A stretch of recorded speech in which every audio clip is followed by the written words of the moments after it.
Women who are truly dedicated until the end are a rare breed. Only a few exceptions exist. Every man knows this well. Some worry about it, others come to terms with it, and some do their best to simply ignore it. I shared nearly 40 years with my wife. We were married when I was 20 and she was just 19. We've been through everything, argued, made up, and yet, through it all, I always believed that we never strayed from each other. It's not easy to live for so long with a stunningly beautiful woman and not wonder about her loyalty and love. Still, no matter where life took me, she was always by my side. We had 2 wonderful children, a son named Paul and a daughter named Catherine. They've grown up, have their own families now, and kids of their own. I thought we were headed for a peaceful old age, surrounded by our cherished grandchildren. I am a doctor by profession. I served in the Army for 25 years, eventually rising to the rank and working in the medical corps, and I have been retired for the last 10 years. Although retired is a bit of an exaggeration, I still work part-time at a private clinic. Of course, I don't operate that often anymore. Age is making itself felt, but I still conduct medical consultations. Amelia, my wife, also works, although she now works in advertising using her education as a designer. Should I mention that we faced some financial challenges? No, that wouldn't be true. We worked because we enjoyed it, not out of necessity. During my military service, I traveled a lot. I spent almost a year in Africa, Mongolia, Vietnam. But to be honest, I haven't studied these countries very well. Working as a doctor, especially in the Army, took up most of my time. Then the hot spots began. And yet, no matter how long I was gone, I always knew that a loving wife and children were waiting for me at home. At least, that's what I thought.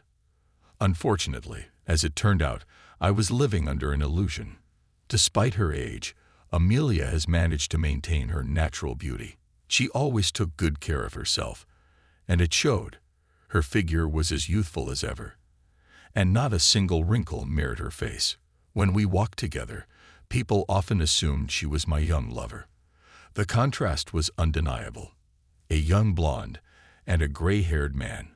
A daddy with a young mistress. Amelia found this amusing, and admittedly, I enjoyed it too. But as it turns out, I was enjoying it for all the wrong reasons. It all came crashing down on a rainy November evening. Have you ever noticed that the things that change our lives for the worse tend to happen on dreary, rainy autumn nights, as if the dying nature around us wants to pull us down with it? It was late autumn. A chilly spring wind sent drops of cold rain splattering against the window, turning them into streaks that ran down the glass. I was sitting at the kitchen table, going through some old papers in search of my medical book. On Monday, I had a checkup scheduled at the clinic and needed to find my vaccination card. Amelia was out, having gone into town to buy some groceries and cook our Sunday dinner. I spent a long time rummaging through old papers, finding yellowed certificates from time to time, until I stumbled upon something that completely rocked me. It was an entry from my wife's medical record. It was dated from a time when I had been away on a lengthy business trip, almost a year without coming home, just 4 years after our daughter's birth. The entry mentioned Amelia's pregnancy and a premature delivery. It included test results, ultrasounds, and medical details. It turned out that Amelia had given birth to a baby at just 6 months gestation. The baby survived only 3 days before passing away. Then the tests, blood types, RE factor, and so on. The child's RE factor was negative, and the blood type was a third type. I was floored. There was no way that child could have been mine.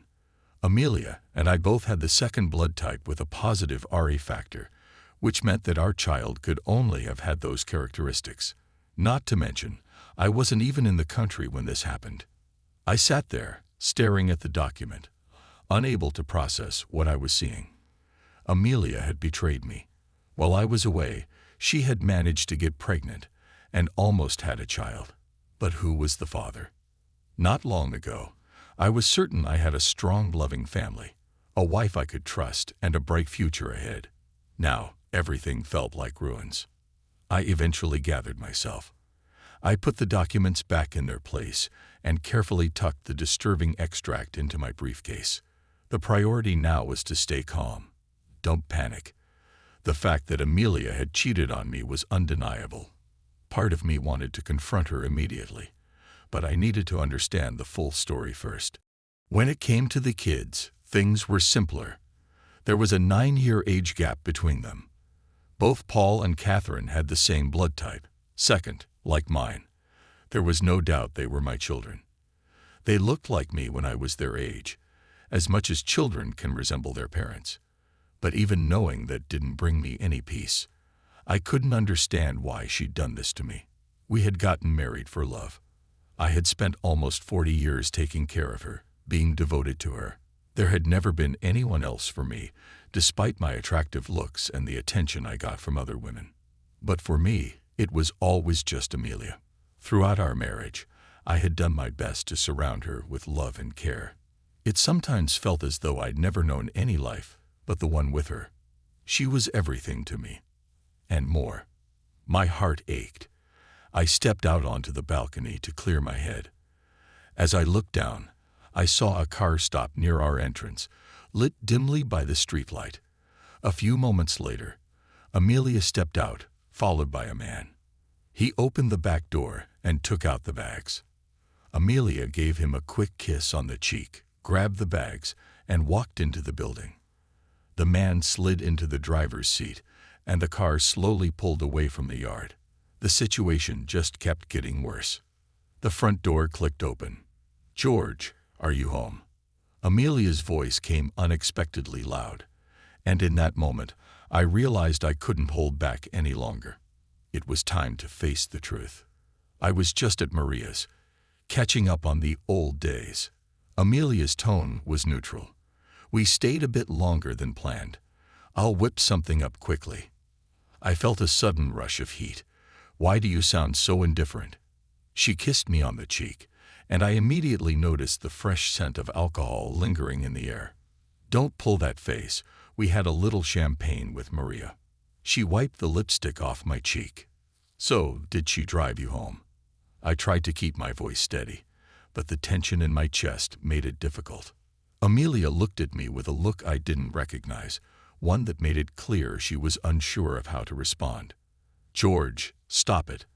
I took a taxi, or rather, a friend gave me a ride." She fumbled for an explanation. "What's the problem?" "Nothing. Just seems like a very close friend since you kissed him goodbye." My heart was pounding so loudly I was sure the neighbors could hear it. To steady myself, I got up and grabbed an open bottle of whiskey from the cabinet. Amelia's eyes widened in alarm. "And from where?" "How should I know? I was standing on the balcony when I saw you bid farewell to the driver. It took all my strength not to shout." "Is that how you pay the fare?" "A kiss." "George." "What George?" I poured myself a glass of whiskey. "Sit down. I have some questions for you." I pulled a stool from under the table and carefully retrieved the damning extract from my briefcase. "Amelia, what's this?" I laid the document in front of her. She hesitated, flipping through the pages and then quickly retracting her hand. "Where did this come from?" Her voice quivered as she looked at me, her eyes brimming with tears. Have you read it?" "Amelia, who were you pregnant by? What happened?" I reached for my glass but couldn't bring myself to drink. She remained silent for a long moment before, almost too calmly, she spoke. "It was bound to happen eventually, and maybe it's even better that it happened now." Her voice stayed eerily calm as she explained. "While I had been away, on one of my long trips, she had met a younger man, 11 years younger, in fact, and fallen in love with him. It had been like an obsession," she confessed. "At first, they'd just gone out together, but soon she'd taken the kids to her mother's, and he moved into their apartment. They lived together as though they were married. Through their passionate affair, she became pregnant, and he proposed to her, a married woman, the mother of my children. In the haze of infatuation, she secretly hoped I wouldn't return, and that things would work themselves out. She thought they'd get married and live happily ever after. But fate had other plans. The baby was born prematurely and died after 3 days. She broke down in tears. By then, I understood. She no longer cared about our children. After the baby's death, the relationship cooled off. According to her, they began drifting apart. Then, a new woman entered the picture, and her lover left her for the sake of new adventures. Eventually, Amelia took the kids and waited for me to come home. When I returned, she acted as if nothing had happened, playing the role of the loving wife I had always known. I was in shock. Honestly, for a while, I couldn't think or speak. I just stared at the wall, unable to process a single thought. But it didn't end there. 6 months ago, a man from her past showed up in our city. The passion between them reignited, and apparently, Amelia had loved him all these years. She fell into his arms like a fruit ripe for the picking, and they resumed their affair. She admitted it. They had been seeing each other secretly, and now she wanted to start over with him. No more place for me in her life. She had spent 40 years with me, given me the best years of her life, but now that the kids were grown, she wanted a new beginning with the one she truly loved. As she told me all of this, it was clear she knew exactly what she was doing. With every word, she was killing me, piece by piece. For a moment, she reminded me of an executioner, doing her job with a chilling indifference. Nothing personal, George, it's just love. It happens. I had nothing left to say. I poured myself another glass of whiskey and downed it in one go. Strange drink, I thought. It didn't affect me at all. Maybe I just sneezed. I raised the bottle to the light, examining it. No, the color seemed fine. Light brown, just like a proper Irish whiskey. I got it. I just needed to pour more. Wait, what was I really doing? Or perhaps I should drink directly from the bottle. Have you noticed how convenient the neck of a good whiskey bottle is? Wide and comfortable, like a decanter. Honestly, who needs a glass? Amelia sat silently across from me, and I began to wonder if she had run out of words, or if she simply couldn't process what had just happened. She spoke with such confidence, as if everything she said was justified. If I hadn't found the extract, I would never have suspected a thing. What a fool I've been. A real, bona fide woman of tradition. And the phrase, "It happens." Of course it does. It's all part of life. I pushed the stool away with my foot and walked into the bedroom. Without a word, I began gathering my things into a bag and made my way to the door. George. Her voice was barely a whisper, as if unsure of whether to call out or not. You don't need to go out in the middle of the night looking for something. I turned to her. Her figure stood framed in the dark doorway. You're not going to say anything? She asked, almost pleading. I could see the tears in her eyes. Poor girl, she was so nervous. I shrugged and opened the door, stepping outside, trying to avoid banging my head on the frame. Autumn awaited me outside. I took a deep breath of the damp air, slinging my bag over my shoulder, and walked slowly along the sidewalk, littered with yellow leaves. I really wanted a cigarette. I patted my pockets instinctively, only to remember I had quit 20 years ago, at Amelia's request. She had been so concerned about my health, about my longevity. It was late. The city seemed to be sinking into a restless sleep. The windows of the buildings were dark, and the only light came from the street lamps casting dim shadows on the nearly empty streets. My phone buzzed in my pocket. Amelia. She was worried about her husband. I ignored it, turned off the phone, and tried to shake off the overwhelming sadness that had settled over me. Is this really happening? I clenched my coat collar between my teeth, trying to keep from breaking down in despair. What now? Where do I go? The easiest thing would be to walk out, head held high. But where could I go? The children. They had their own lives to deal with. I've never had a lover, not once in my entire life. Maybe that was my mistake. But tonight, I just needed to get away from it all, to sleep on it, and make a decision tomorrow. I walked slowly past the dark houses, trying to avoid slipping on the wet leaves. "Hey, man, you got a cigarette?" A voice called out from the shadows.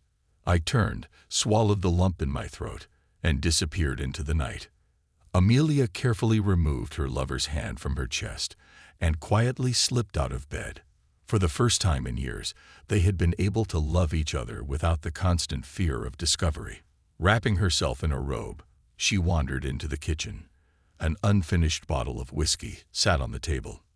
"He'll never clean up after himself. I have to do everything," she thought.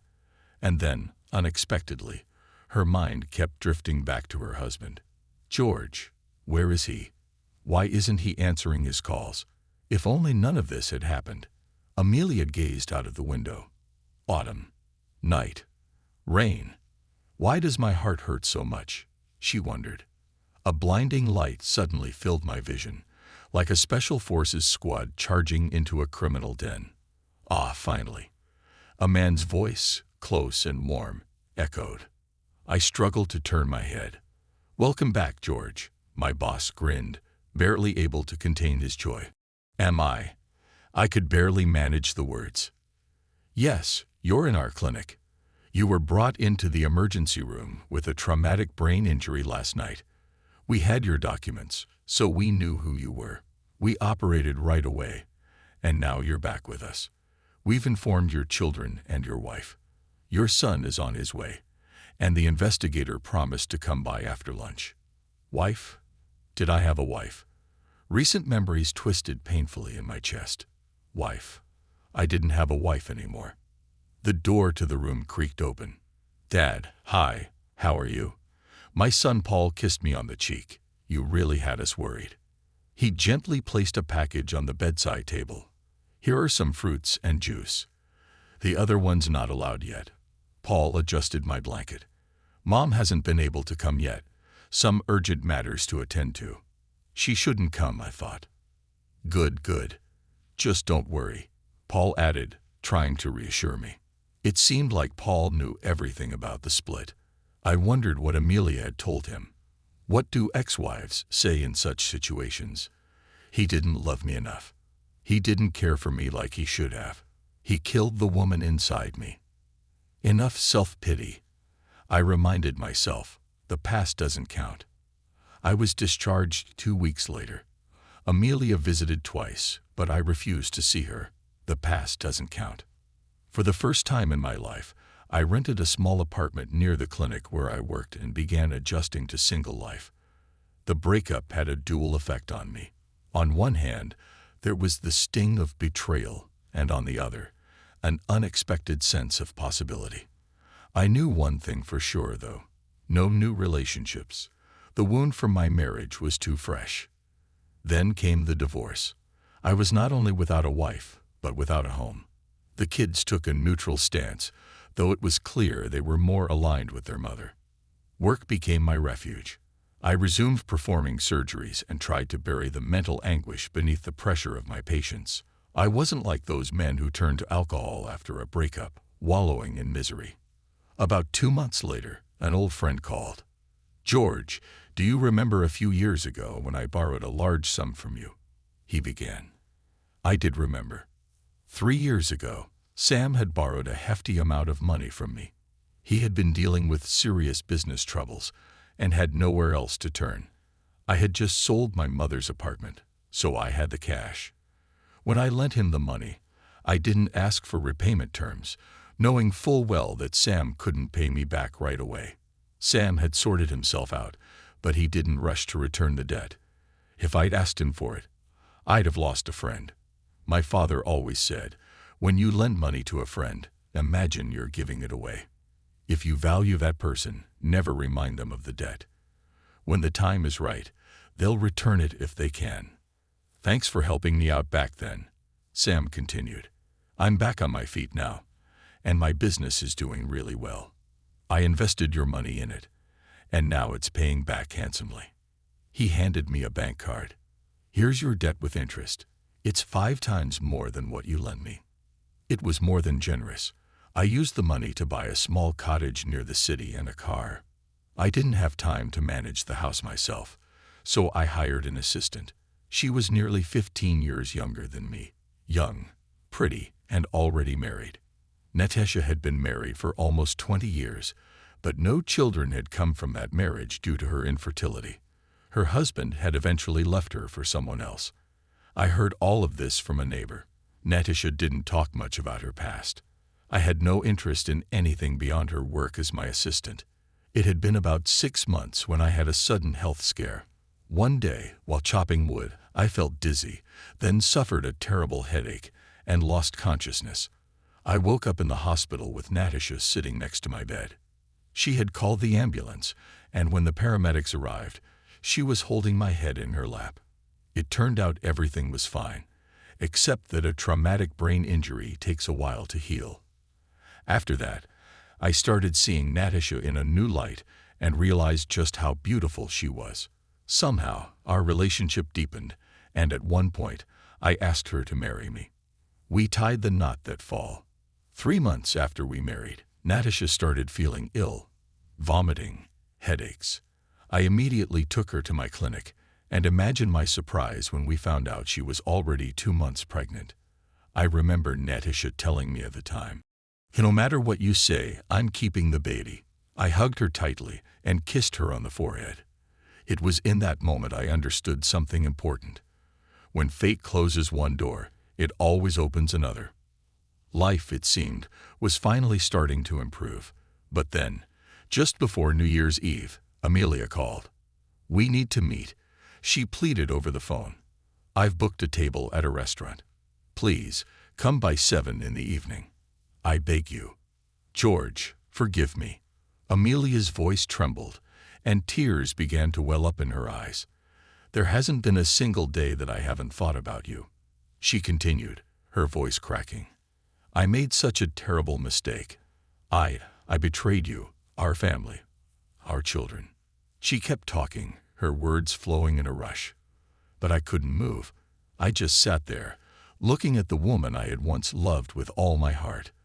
The woman I would have given my life for without hesitation. The woman who, without a second thought, had betrayed me twice. The one who had lied to me for almost 20 years. The woman who had cut me out of her life and run to another man. And now, suddenly, she was back, claiming to have come to her senses, trying to return to me. Amelia went on, saying how the time apart had made her realize just how much she loved me, that only now she understood that I had been the one true man in her life. Her words wrapped around me like a spell.